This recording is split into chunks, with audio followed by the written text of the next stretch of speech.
안녕하십니까. 하남 S병원 척추외과 전문의 이희종입니다.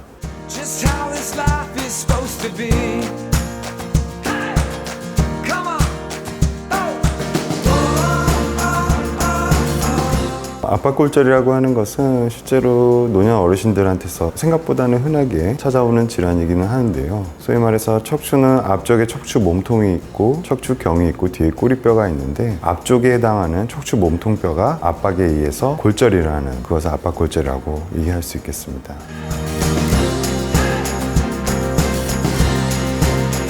일어나는 원인은 사실은 다양할 수 있습니다. 강한 외상력, 낙상이라든지 이런 경우에 또 젊은 사람들한테서 얼마든지 강한 충격에 의해서 생길 수가 있고, 하지만 대부분은 고령의 할머니 분들에게서 흔하게 찾아오는 질환으로 볼 수 있죠. 주된 원인은 골다공증으로 인해서 뼈가 상대적으로 많이 노화되고 골량이 감소하고 고래질이 좋지 않다 보니까 강한 충격이 아니더라도 실제로 재채기만 하더라도 압박골절이 발생하는 경우를 우리가 많이 볼 수 있습니다.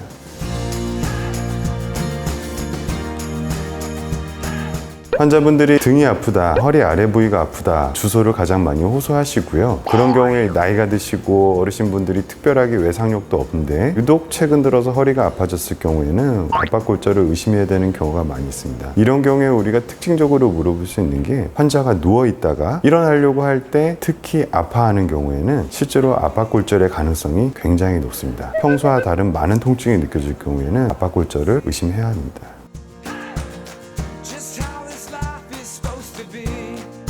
어르신들 분들은 젊은 사람들은 요통을 호소하는 사람들은 상당히 많이 있고요. 그 중에서 실제로 병원을 찾아온다는 얘기는 그분이 평소와는 다른 통증을 느끼고 아프기 때문에 병원을 찾아오신다고 저는 볼 수는 있는데요. 기존에 있지 않던 좀 극심한 통증이라든지 평소와는 다르게 많은 통증이 온다면 그때는 빨리 병원에 오셔서 적기에 치료를 받는 것이 당연히 필요하다고 봅니다.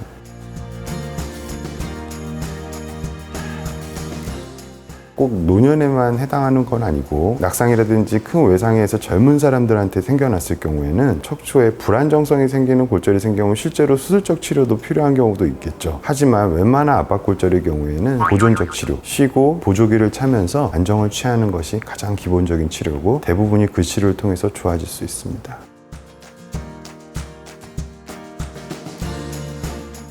불안정성이 동반된 방출성 골절의 경우에는 당연히 저희가 수술적으로 고정을 하는 수술이 있겠지만, 나이 드신 분들이 그냥 단순하게 척추의 전방 부위만 골절이 된 압박골절인 경우에는 가장 기본적으로 기다립니다. 보조기 차고 최소 2주 정도는 충분히 기다려보면 실제로 뼈가 붙지 않는다 하더라도 통증이 완화되는 경우를 많이 찾아볼 수 있고, 대개는 보존적 치료로 끝나는 것이고, 다만 2주가 지났고 그럼에도 불구하고 누웠다 일어났다 하는 동작이 여전히 많이 힘들거나 통증으로 인해서 활동이 많이 제한되는 경우에는 척추 성형술이라는 비교적 간단한 시술을 진행할 수가 있습니다. 또 그 외에도 뼈의 높이가 정사각형 모양에서 마름모꼴로 주저앉은 경우에 뼈만 붙으면 사실은 통증은 가라앉을 수 있는데, 그 뼈가 서로 붙지 않고 중간에 골괴사가 돼서 뼈 자체에 공동이 생기는 경우, 그런 경우에는 우리가 척추 성형술을 하는 것을 추천을 하고 있습니다.